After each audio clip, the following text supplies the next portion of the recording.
Dimulai dari sini, saya merasa bahwa sukses bukan lagi cuma sekedar angan-angan. Dimulai dari sini, saya mulai bertemu dan mempelajari ilmu ekonomi dan bisnis dari dosen-dosen yang profesional dan dosen-dosen yang benar-benar ahli di bidang ekonomi dan bisnis. Dimulai dari sini, saya diajarkan bagaimana menjadi seorang pebisnis yang handal dan terampil. Dimulai dari sini, saya mulai mengerti bagaimana merencanakan sebuah plan agar dapat direalisasikan dengan baik. Selain itu, dimulai dari sini, saya mulai mengerti bagaimana kesulitannya untuk menjadi seorang owner perusahaan yang harus mempertahankan, mengembangkan daripada usaha ini. Apalagi di tengah-tengah persaingan yang berat, dan lagi saya juga merintis karir sebagai karyawan Bank Jateng. Jadi dalam situasi ini saya harus berusaha dua-duanya, karir yang sukses dan usaha yang sukses pula. Sukses bagi saya sih adalah apa yang kita inginkan, apa yang kita cita-citakan bisa tercapai. Tidak mudah sih memang kalau mengingat banyak hal yang telah saya lalui baik suka maupun duka. Kadang teringat sih masa-masa kuliah saat bagaimana saya berjuang hingga menjadi seperti sekarang ini.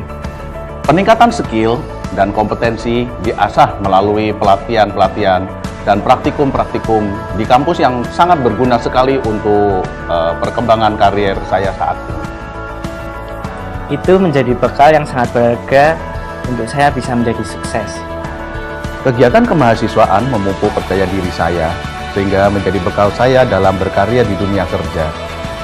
Pendidikan di sini sangat berkualitas, mulai dari dosen, fasilitas pembelajaran, tidak heran akreditasinya bagus. Sukses kami dimulai dari sini. Sukses kami dimulai dari sini. Sukses kami dimulai dari sini.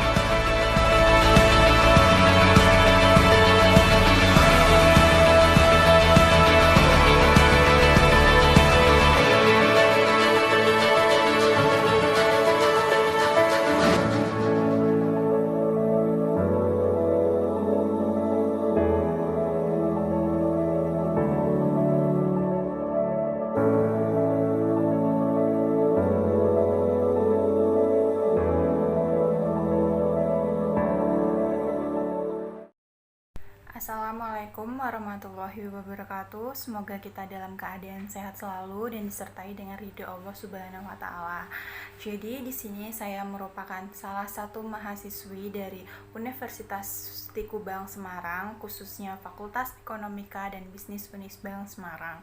Nah, pada kesempatan kali ini saya akan mempresentasikan sebuah video di mana video ini terkait dengan materi interogasi audit investigasi. Oke, sebelumnya di sini saya akan menjelaskan tentang Universitas Tikubang Semarang. Jadi, Universitas Tikubang Semarang adalah salah satu universitas swasta terbaik di Jawa Tengah. Nah, salah satu fakultas yang terdapat di Universitas Tikubang adalah Fakultas Ekonomi dan Bisnisnya. Nah, di sini itu rata-rata dosen pengajar dan fasilitas-fasilitas yang ada di Fakultas Ekonomi itu sangat membantu atau mendukung para mahasiswanya dalam mempelajari materi-materi yang ada di kampus.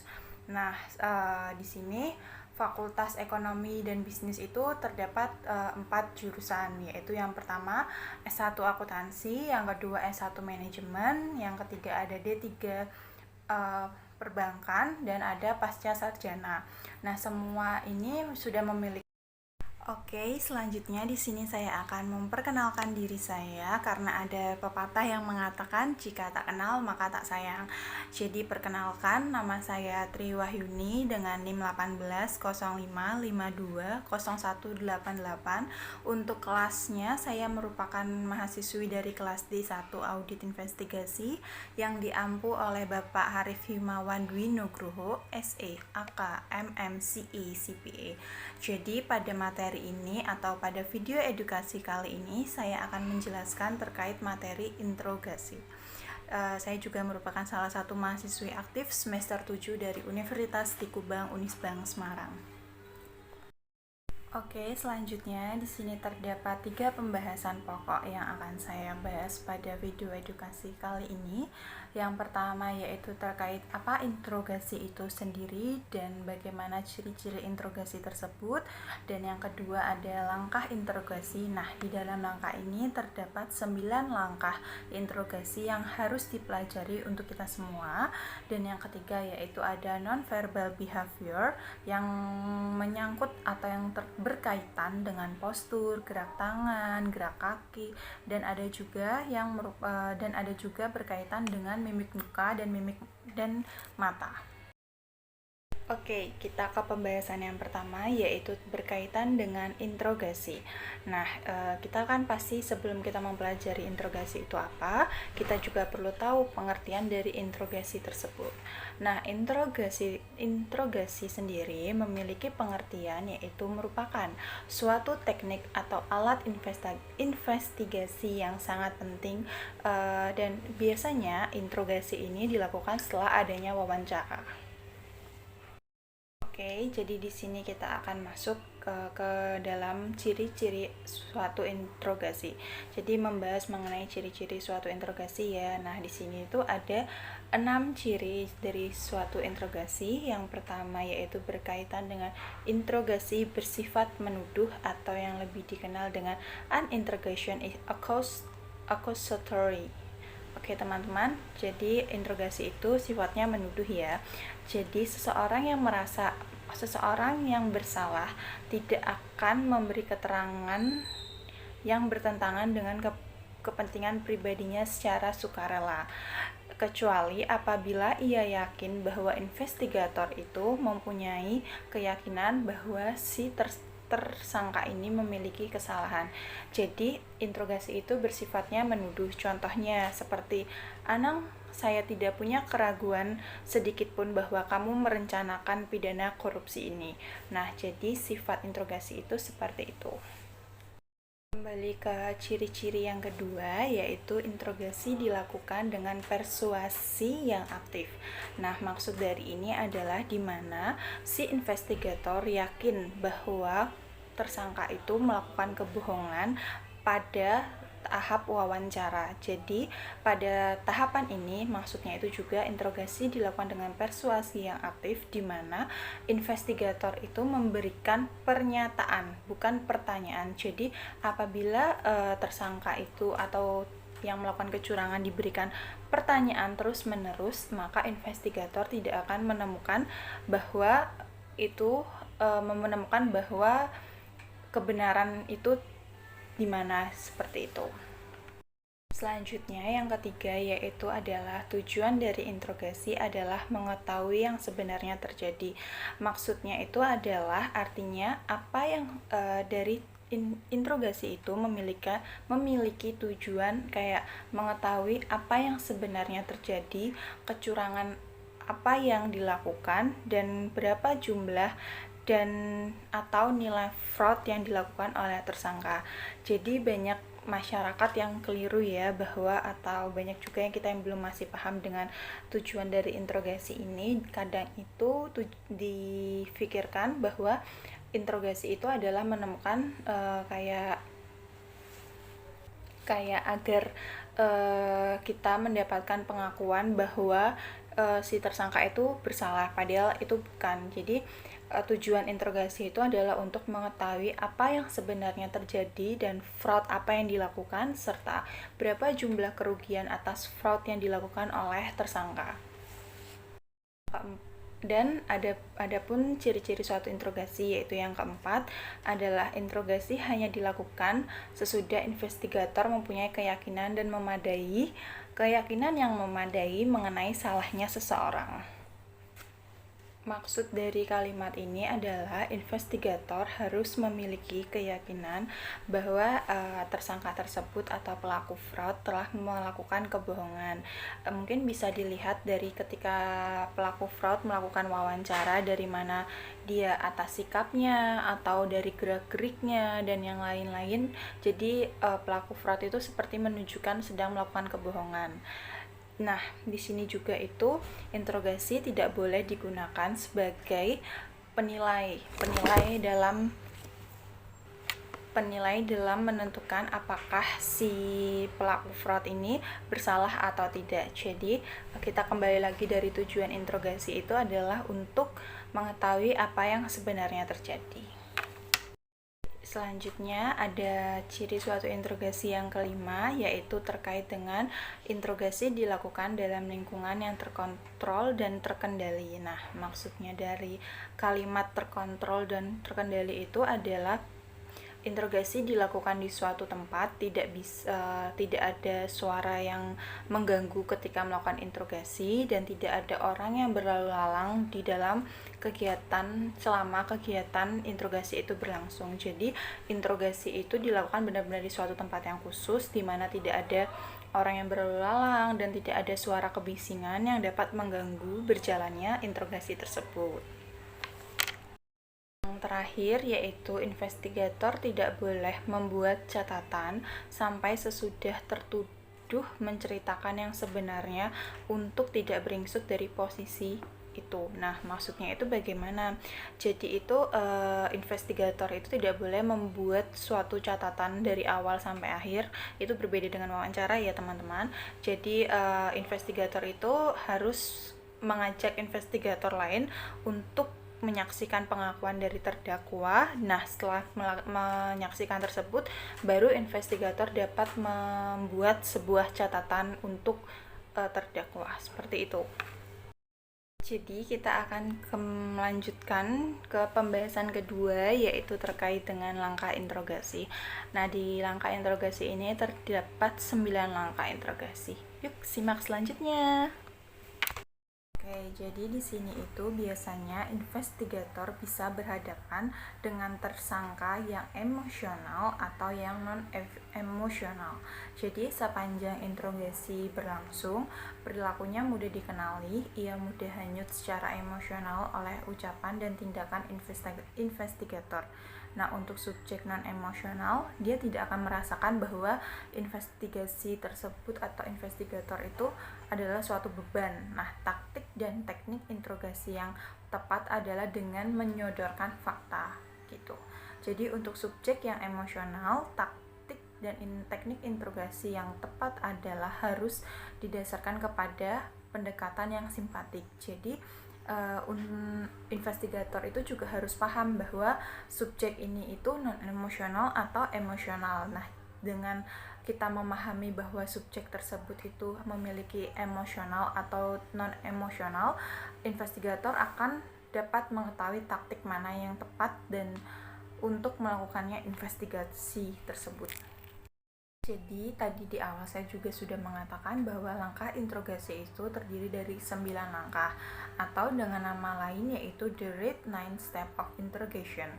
Yang pertama adalah langkah pertama yaitu the direct positive confrontation, yang kedua yaitu dam development, yang ketiga yaitu handling denials, yang keempat yaitu overcoming objection, yang kelima yaitu keeping the suspect attention, dan yang keenam yaitu handling the suspect passive mood, yang ketujuh yaitu terkait dengan presenting the alternative version, yang ke-8 yaitu bringing the suspect into the conversation, dan yang 9 atau yang terakhir yaitu the written confession. Oke, kita akan langsung ke langkah pertama yaitu direct positive confrontation. Nah, pada awal interogasi, tersangka mengamati investigator secara seksama. Ia menilai apakah investigator yakin bahwa ia bersalah. Jika ia mendapat kesan bahwa investigator tidak yakin bahwa akan kesalahannya, maka ia tidak akan mengaku. Tanpa keraguan sedikit pun, investigator menembakkan sangkaannya secara langsung, direct, serta investigator mengkontroversi tersangka secara tegas, positive confrontation. Contohnya diawali dengan kalimat, investigasi kami menunjukkan bahwa Andalah yang melakukan kesalahan. Langsung dengan singkat, tegas, dan direct dan positif sambil membuka halaman tertentu yang berisikan folder bahwa bukti atas kesalahan tersangka.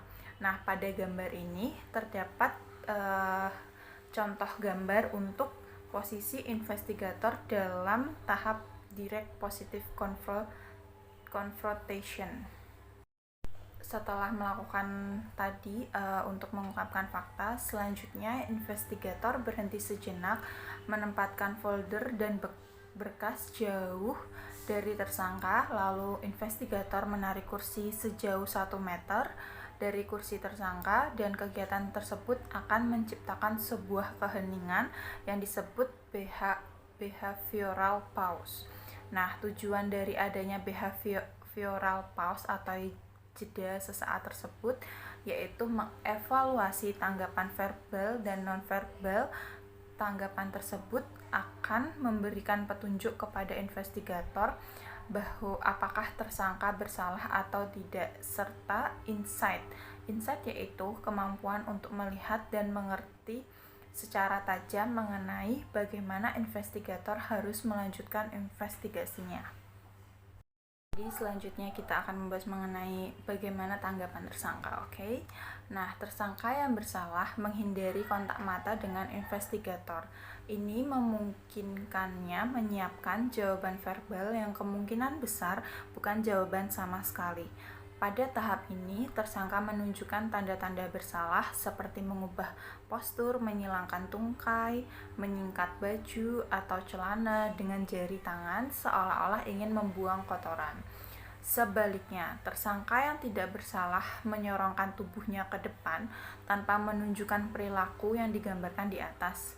Mukanya merah, matanya melotot ke mata investigator. Ia mungkin mengucapkan kata-kata yang menunjukkan ia sedang marah tanpa tedeng aling-aling.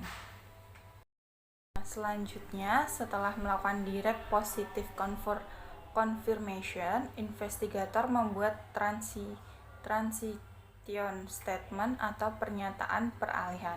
Berikut saya akan memberikan penjelasan mengenai contohnya. Dalam hal ini, investigator bisa mengatakan, "Anda adalah seseorang yang terhormat dan saya menghargai hal ini. Saya bisa menyampaikan laporan kepada atasan saya sebagaimana adanya. Namun, saya lebih suka memberi kesempatan kepada Anda untuk memberi masukan. Kalau tidak, saya sudah memutuskan untuk mengakhiri percakapan ini." Lalu yang kedua yaitu berikan satu jawaban saja. Subjek sebelumnya sudah memberikan pembenaran justification atas perbuatannya. Inilah yang ingin diangkat oleh investigator. Tole, seperti telah saya tegaskan, tidak ada keraguan bahwa Anda yang melakukan hal ini. Alasan mengenai seseorang melakukan hal seperti ini seringkali jauh lebih penting dari perbuatannya sendiri. Inilah yang ingin saya ketahui dari Anda. Teknik ini sangat efektif pada subjek yang emosional. Lalu yang ketiga yaitu subjek sendiri yang menentukan dia itu sebenarnya tipe manusia yang seperti apa. Jadi seorang residivis atau penjahat kambuhan sekalipun memandang dirinya dalam citra positif. Dan yang keempat yaitu berapa kali subjek melakukan kejahatan semacam itu. Pertanyaan transisi semacam ini sangat efektif apabila subjek diketahui melakukan kejahatan berulang-ulang. Kejahatannya tidak harus sama. Jadi kepada orang yang selalu melakukan kejahatan berulang-ulang, teknik ini sangat membantu dalam kegiatan investigator. Nah, selanjutnya yaitu langkah kedua yaitu interrogation time. Jadi satu perbedaan penting antara tersangka yang bersalah dan yang tidak bersalah adalah pembenaran atau justification. Nah, justification itu untuk melakukan kejahatan. Jadi interogasi time dilakukan pada tahap kedua. Hal ini sebenarnya memperkuat pembenaran yang sudah dibuat oleh tersangka. Karena itu mudah sekali mengungkapkan denials atau pembelaan atau penyangkalan dari tersangka dalam interogasi. Tersangka menangkap yang ditawarkan oleh investigator. ketika investigator ini membahas interrogation term, baik subjek yang bersalah maupun tidak dapat diharapkan mengemukakan penolakan atau sanggahan secara verbal atas keterlibatannya dalam kejahatan yang disangkakan kepadanya. Investigator bersiap melaksanakan tahap 3 untuk tahap selanjutnya. Lalu, kalau tersangka menunjukkan tanda-tanda akan mengakui kesalahannya, investigator hendaknya tidak membuang-buang waktu dengan pertanyaan-pertanyaan yang berisi interrogation term. Investigator sudah harus memasuki langkah ke-7. Selanjutnya kita ke tahap 3, yaitu handling denials. Jadi pada tahap ini merupakan tahap penyangkalan. Denials itu merupakan suatu penyangkalan atau pembelaan yang dilakukan oleh tersangka atau terdakwa. Jadi tahap penyangkalan merupakan tahap yang sangat menentukan. Kalau penyangkalan tidak ditangani dengan tepat atau dengan keahlian dan pengalaman, maka seluruh langkah berikutnya akan sia-sia. Karena itu, tujuan utama dalam langkah 3 ini atau handling denials adalah mencegah tersangka meluncurkan penyangkalan yang tidak perlu dan sebenarnya hanya akan mengganggu perhatiannya dari tema interogasi dan upaya investigator selanjutnya untuk mengungkapkan kebenaran. Lalu, kalau tersangka mengajukan penyangkalan yang lebih tegas dan mantap, investigator harus menilai kembali apakah tersangka bersalah atau masih ada kemungkinan tersangka tidak melakukan kesalahan. Nah, pada gambar di atas itu merupakan gambar di mana seorang tersangka melakukan sebuah penyangkalan terhadap investigator. Oke, selanjutnya kita akan ke langkah yang keempat, yaitu overcoming objection. Nah, dalam langkah ini, investigator berupaya mengatasi benteng pertahanan kedua dari sisi tersangka. Benteng pertahanan tersangka yaitu mengenai penyangkalan dan keberatan. Tersangka yang melihat kesia-siaan dalam upaya menyangkal akan mengubah taktik dengan mengajukan keberatan. Dengan perubahan taktik ini, tersangka mengharapkan dapat mengambil alih kendali percakapan sehingga melemahkan keyakinan investigator bahwa tersangka memang bersalah. Nah, selanjutnya proses interogasi ini memanfaatkan keberatan-keberatan yang diajukan tersangka untuk meyakinkan dan menceritakan yang sebenarnya terjadi. Keberatan atau yang kita kenal dengan objection yang diajukan tersangka dirumuskannya dalam bentuk alasan ekonomi, alasan agama, jabatan, atau moral. Jadi, mengapa ia tidak akan melakukan apa yang disangkakan kepadanya? Nah, pada tahap sebelumnya kita sudah mengenali bahwa tersangka akan melakukan denials atau penyangkalan-penyangkalan. Nah, pada langkah keempat ini di mana tersangka setelah merasakan bahwa denialsnya atau penyangkalannya sia-sia, maka tersangka akan melakukan keberatan atau mengajukan keberatan terhadap investigator dengan alasan ekonomi, jabatan, agama, ataupun moral.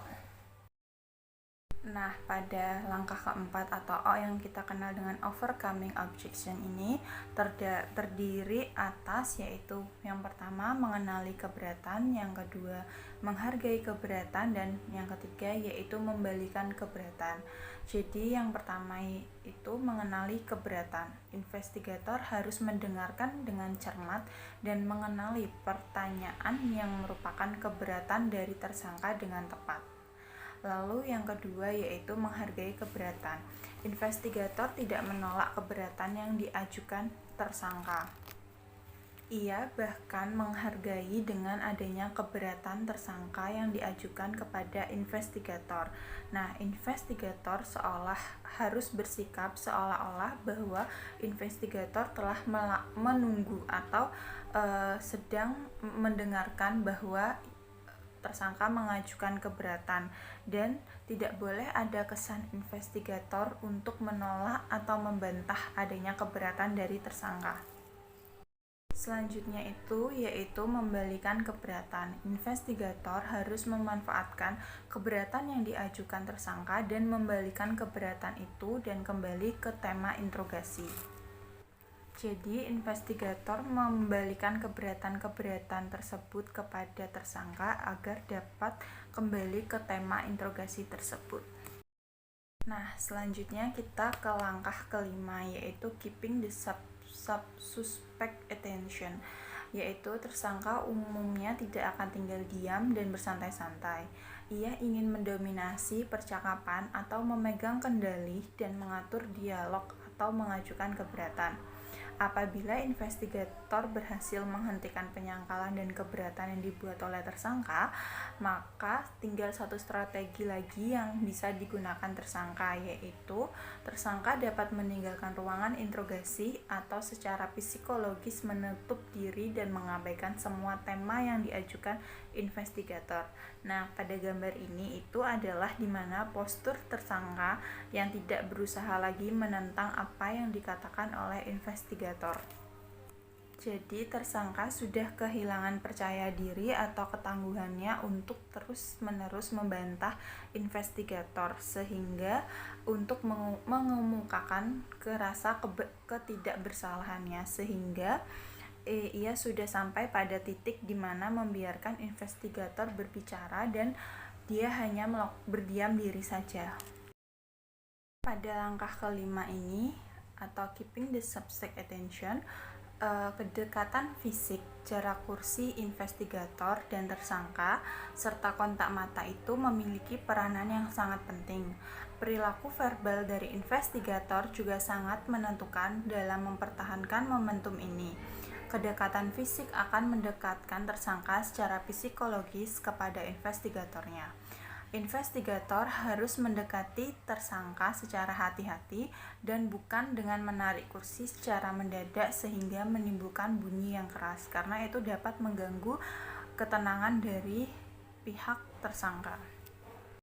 Selanjutnya yaitu handling the suspect passive mood. Pada tahap ini, tersangka menyadari bahwa kebohongannya tidak menghasilkan keinginannya tadi. Karena itu, sekarang ia lebih bersedia mendengarkan. Ia menunjukkan sikap kalah, kepala tunduk, bahu menurun, kaki lemas, mata berkaca-kaca, mentalnya berada pada titik rendah. Nah, keterangan tersebut yang menunjukkan sikap kalah, kepala tertunduk itu seperti pada gambar ya, teman-teman. Selanjutnya yaitu ketika tersangka menunjukkan tanda-tanda memasuki passive mood, investigator berusaha mendekatkan kursinya dan melanjutkan dengan mencari motif sekaligus investigator menyiapkan tersangka untuk mencari alternatif question. Nah, investigator harus terus mengulangi prosedur tersebut sampai melihat ada tanda-tanda resignation. Nah, resignation itu merupakan perubahan mood dari withdrawal ke resignation, merupakan indikasi yang sangat penting. Perubahan ini mengisyaratkan adanya pergejolakan di dalam batin tersangka untuk menceritakan kebenaran. Apabila investigator tidak jeli menangkap tanda-tanda resignation, maka ia akan kehilangan peluang untuk langkah yang ketujuh. Selanjutnya, di sini saya akan menjelaskan terkait dengan tanda-tanda fisik yang menunjukkan resignation. Nah, yaitu yang pertama, perubahan dalam posisi lengan dan tungkai. Jadi, pada dasarnya ini adalah perubahan yang menunjukkan tersangka lebih terbuka dan membuka pertahanannya. Sikap bertahan ditunjukkan dengan menyilangkan tangan ke dada dan menyilangkan satu ke tungkai yang lain. Dalam resignation, tersangka melepas silangan tangan atau kakinya. Tangan dan lengan tadinya bersilang, sekarang berada di sisi tubuhnya. Dan yang kedua yaitu terkait dengan sikap nonverbal yang menandakan persetujuan. Hal ini dapat dilihat dari adanya kepala yang mengangguk-angguk mendengarkan pernyataan berisi tema-tema dari investigator. Nah, hal ini itu dianggap ia setuju dengan perkataan investigator. Dan yang ketiga yaitu perubahan dalam postur. Mengubah postur, khususnya yang ke arah posisi investigator, mengarah ke depan atau frontal alignment merupakan pertanda bahwa ia siap menceritakan kebenaran yang ditunggu oleh investigator. Nah, yang keempat yaitu perubahan dalam kontak mata. Hal ini adalah tanda-tanda yang sangat bisa dipercaya bahwa tersangka sedang mempertimbangkan untuk menceritakan kebenarannya adalah dari ekspresi wajah. Nah, khususnya itu kontak mata. Kalau dalam kondisi withdrawal, ia melihat ke langit-langit atau ke samping. Ketika memasuki resignation, matanya menatap ke bawah seiring dengan kepala yang menunduk. Yang ketujuh yaitu presenting the alternative question. Pernyataan alternatif pada langkah 7 merupakan puncak atau kulminasi dari pengembangan tema interogasi.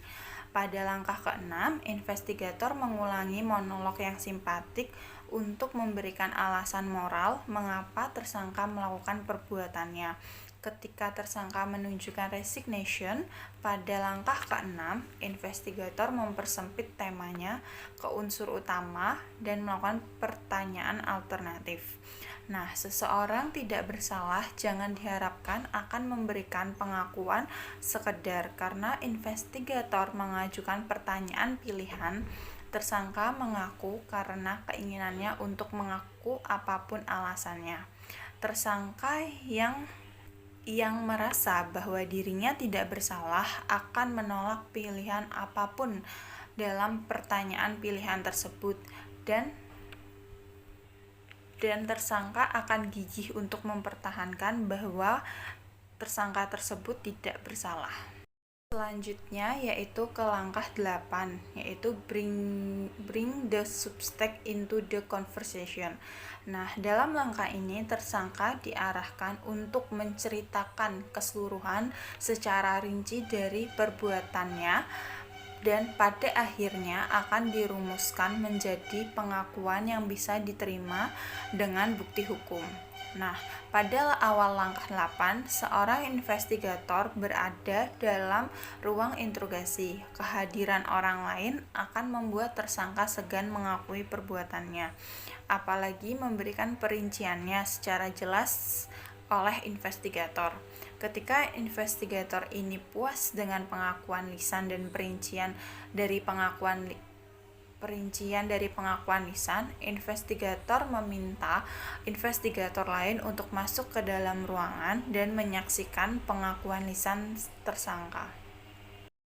Selanjutnya itu ada langkah 9, the written confession. Pada puncaknya, tersangka memberikan pengakuan secara tertulis.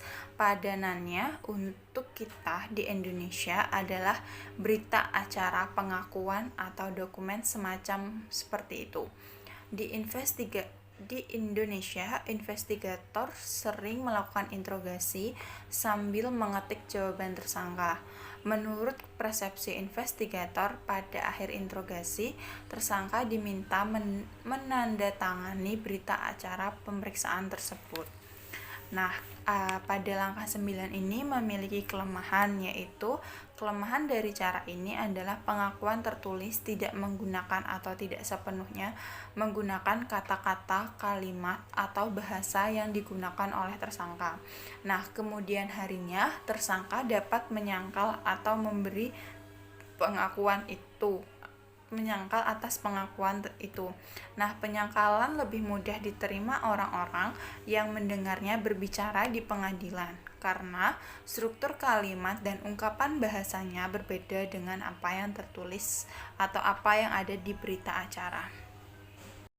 Nah, itu dia tadi ke-9 langkah interogasi. Nah, selanjutnya sebelum ke pembahasan yang terakhir, yaitu pembahasan ketiga mengenai non-verbal behavior. Nah, di sini saya akan melakukan penutup pembahasan mengenai interogasi. Yang pertama yaitu tujuan interogasi bukanlah untuk mendapat pengakuan atau pengakuan bersalah dari tersangka, namun baik secara lisan maupun tertulis yang ada pada bukti acara tadi. Namun tujuan interogasi itu adalah untuk menentukan apa yang sebenarnya terjadi dan kerugian apa yang ditimbulkan atas perlakuan kecurangan tersebut. Nah, yang kedua yaitu sukses dari suatu interogasi bergantung pada kejelian dari investigator untuk mengenali situasi sehingga ia menerapkan prosedur yang tepat dan untuk langkah yang sedang dijalani, pertanyaan yang tepat dan cerdas, serta momentum dan dinamika dapat dipertahankan. Yang ketiga yaitu kesembilan langkah tadi mencerminkan progresi mental dari tersangka. Dan yang keempat yaitu tidak semua investigator harus berjalan dari langkah 1 dan berakhir pada langkah 9. Hal ini dapat dilihat mungkin tersangka mungkin masuk ke secara verbal ke langkah 4 sejak dini dan investigator dapat memasuki langkah ke-6 secara tepat. Selanjutnya kita akan membahas ke pembahasan yang ketiga yaitu terkait dengan non-verbal behavior. Dalam bab pembahasan ketiga ini terkait non-verbal behavior, kita memiliki 4 subbab pembahasan yang akan dibahas, yaitu yang pertama terkait dengan postur, yang kedua terkait dengan gerak tangan, yang ketiga terkait dengan gerak kaki, dan yang keempat terkait dengan mimik muka dan mata. Oke, kita ke pembahasan yang pertama yaitu terkait dengan postur. Postur atau sikap ketika diwawancarai mengungkapkan keterlibatan emosionalnya. Rasa percaya diri minat, subjek yang jujur mempertahankan keterlibatan emosional, minat dan percaya diri yang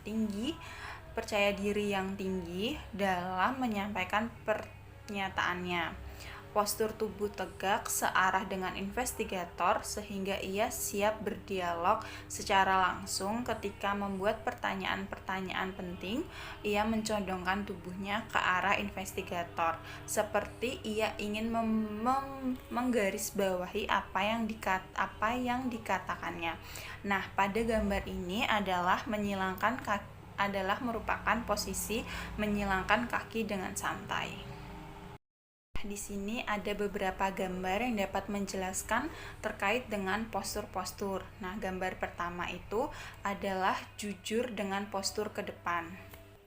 Lalu yang di gambar kedua itu adalah jujur dengan postur sedikit condong ke depan, dan yang ketiga yaitu jujur dengan postur santai dan nyaman. Selanjutnya tadi kita sudah membahas mengenai bagaimana postur seseorang yang jujur, dan ini kita akan membahas mengenai bagaimana postur seseorang yang memiliki kebohongan atau berbohong. Nah, subjek yang berbohong terlihat dari gerak lamban seakan tidak berjiwa, terjerembab dalam kursinya meskipun berada di ruang wawancara, namun pikirannya seperti jauh nan di mana dan dia tidak bisa fokus terhadap bagaimana berlangsungnya investigator dan tampak tidak berminat dengan wawancara. Batang tubuhnya menjauhi kursi investigator. Bentuk lain dari sikapnya menjauh yaitu menyingkan lengan di depan dadanya atau menyembunyikan kaki di bawah kursinya. Nah, ini ada 3 gambar yang bagaimana dia melakukan kebohongan atau posisi berbohong, yaitu yang pertama menantang, menghindar condong ke depan, yaitu yang kedua ada closing posture, dan yang ketiga yaitu memasang pembatas atau bury posture. Selanjutnya yang kita bahas yaitu mengenai gerak tangan atau yang kita lebih kenal dengan gestur. Subjek dapat melakukan 3 jenis gerak tangan, yaitu yang pertama, subjek tetap tidak melibatkan dirinya, tidak ada gerak tangan sama sekali. Ini merupakan tanda bahwa ia tidak mempunyai percaya diri terhadap jawaban yang sudah atau akan diberikannya, atau ia memandang pernyataan-pernyataan itu tidak penting. Jadi pertanyaan-pertanyaan dari investigator itu dianggap tidak penting. Dan yang kedua yaitu tangan menjauh dari tubuh seperti orang berpidato atau guru yang sedang mengajar. Gerak tangan seperti ini disebut perilaku yang menjelaskan.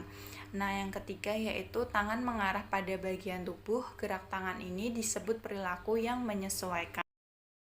Pada foto ini terdapat beberapa gerak tangan atau gestur yang dilakukan oleh subjek, yaitu gerak tangan yang terbuka seperti itu, seperti menjelaskan apa adanya, dan gerakan tangan hand shrug atau tangan ke bawah seperti ini, itu seakan ia menyatakan bahwa ia menyatakan terserah, jadi kayak terserah gitu.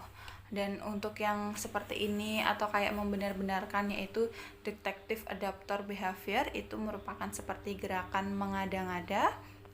Lalu ada detective adapter behavior dengan memainkan atau melihat kuku. Jadi subjek itu terlihat seperti ketika investigator memberikan pertanyaan, dia akan seperti menjawab seperti ini, dan dia itu seperti melakukan kebohongan karena ia tidak berminat atau tidak ingin diwawancarai, seperti itu. Selanjutnya yang ketiga yaitu berkaitan dengan gerak kaki. Ketika subjek menyilangkan satu tungkanya pada yang lain, ia mungkin menghentakkan satu kakinya ke tanah. Kalau hal ini sering dilakukannya, ini merupakan tanda kecemasan dari subjek tersebut.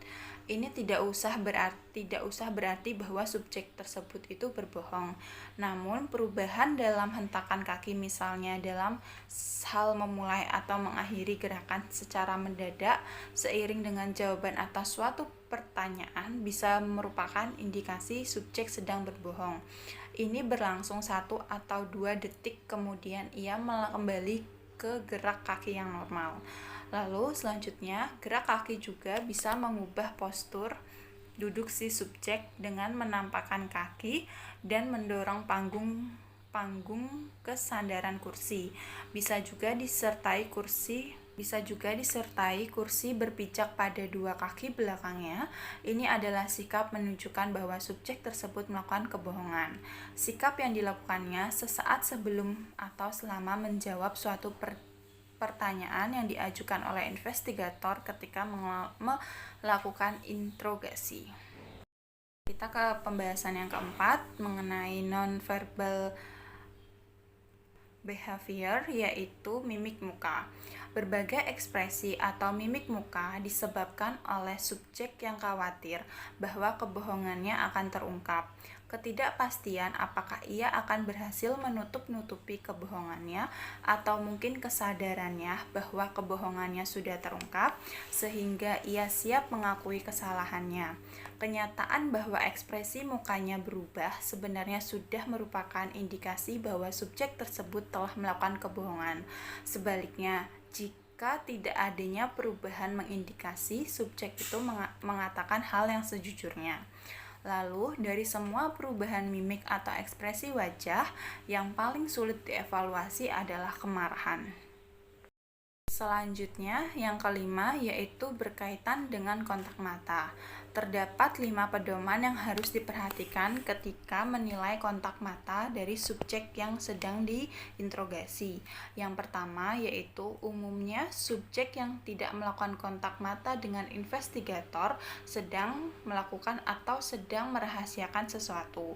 Yang kedua yaitu untuk alasan apapun, investigator tidak boleh menantang subjek untuk menatap matanya. Yang ketiga yaitu investigator cukup mengamati kontak mata secara kasual saja sehingga ia tidak membuat subjek menjadi tidak nyaman. Yang keempat yaitu subjek tidak boleh diperkenankan memakai kacamata hitam kecuali subjek memiliki penyakit di mana ia harus diwajibkan untuk menggunakan kacamata hitam di dalam ruangan. Yang kelima yaitu selaku investigator jangan mengharapkan subjek terus-menerus menatap matanya.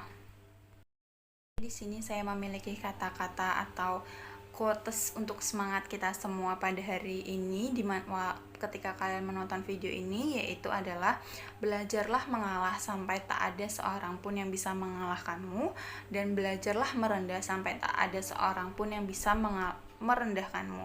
Kalimat ini adalah dari Govin Vasudev. Oke teman-teman, sekian video presentasi dari saya, video materi terkait dengan interogasi. Semoga ilmu ini bermanfaat untuk kita semua dan semoga ilmu ini dapat diterapkan untuk kita semua, mungkin di pekerjaan kedepannya atau hal-hal penting lainnya. Mohon maaf apabila dalam pembuatan video ini masih banyak kesalahan-kesalahan yang tidak sengaja saya lakukan. Saya minta maaf atas hal tersebut. Enjoy the video, don't forget to like and subscribe. Thank you, see you for next video. Semoga kita dalam keadaan sehat selalu. Assalamualaikum.